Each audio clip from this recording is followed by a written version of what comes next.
The facts matter.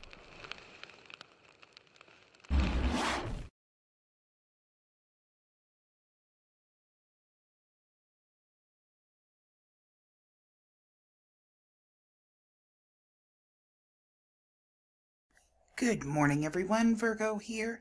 It is October 24th, 2020, and happy Saturday to everyone.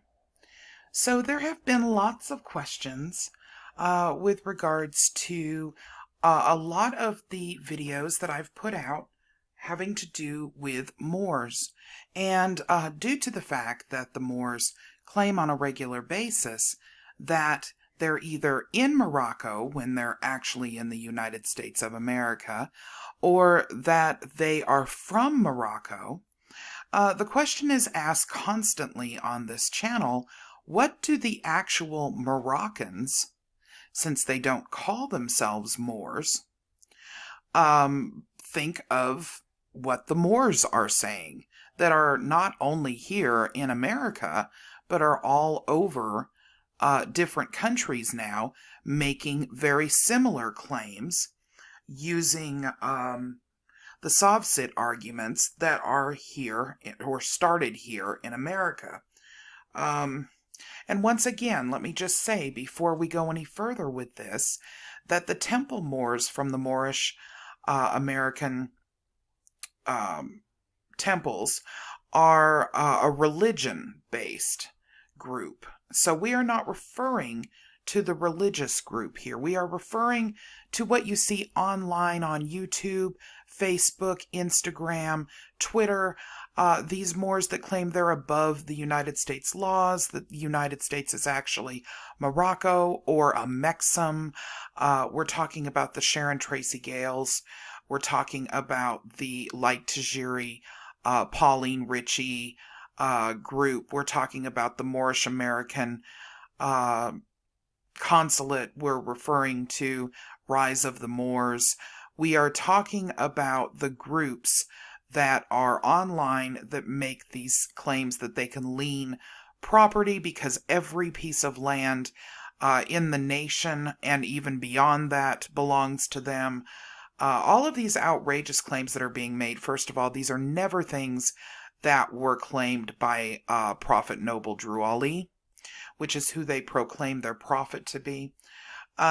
So, this is something that, of course, because of using the Moroccan flag and all of the statements that have to do with Morocco, the peace and friendship treaty, which doesn't say anything at all like what these people claim for it to say. But of course, wind of this has gotten back to Morocco. And many people have asked over and over again, what do Moroccans think of the Moors? And you've heard many people within the Moorish group claim that Moors mean a very specific thing. For example, sometimes they claim that it means the color white. Sometimes they claim that it means the enlightened ones. Sometimes they claim that the Moors were gods and goddesses. Sometimes they claim that the Moors ruled over every empire that has ever been on the world stage. And none of those things are actually accurate. So let me show you some actual footage of a actual Moroccan that was interviewed on a YouTube channel that's quite popular. It's a news channel, a black news channel. And here's a snippet of what the Moroccans believe about the Moors and who they were in history. And through a lot of research done by myself and Mr. Swindle Hoodwinked, which is a channel that will be located in the description for those of you that are not familiar with Mr. Swindle. Please check out his channel. He's got some very good information on the Moors and lots of research that has been done. Now, this is going to ruffle a lot of feathers. But what this information is confirmation of what this Moroccan gentleman is saying on who the Moors were. And as I said, this is going to light a fire. The Moors are going to be angry. But the bottom line is this is factual information. It's something that is studied through school in Morocco. just like history in America is studied. And, it doesn't take much to find out that what this guy is saying is accurate. So here is the footage. Enjoy. Your brother's doing, man. What's your name? My name is Mustafa Akulu. Where you from, Mustafa Akulu? Morocco. I'm from, yeah. We were just having a conversation off camera, man, and you was explaining it to us about the Moors in Morocco. I'd like for you to elaborate a little more on that to Black News 102. All right. As far as Moroccan history is concerned, the Moors, we call them slaves. Slaves have always been part of Moroccan history. The Moors, we call them slaves. Slaves have always been part of Moroccan history. The Moors, we call them slaves. Slaves have always been part of Moroccan history. They played a great role in Moroccan history. They have been used to build important cities, important empire cities in Morocco, like Fez, Meknès, Marrakesh. All right. And then they were kind of there was this kind of slave trade, and also Morocco was engaged even in the triangle, in what is called in history the triangle slave trade.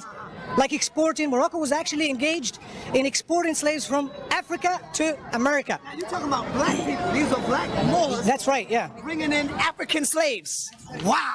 Yeah, that's so you said that the history of the Moors in Morocco, they were slaves. He's saying that the history of the Moors in Morocco were slaves, though.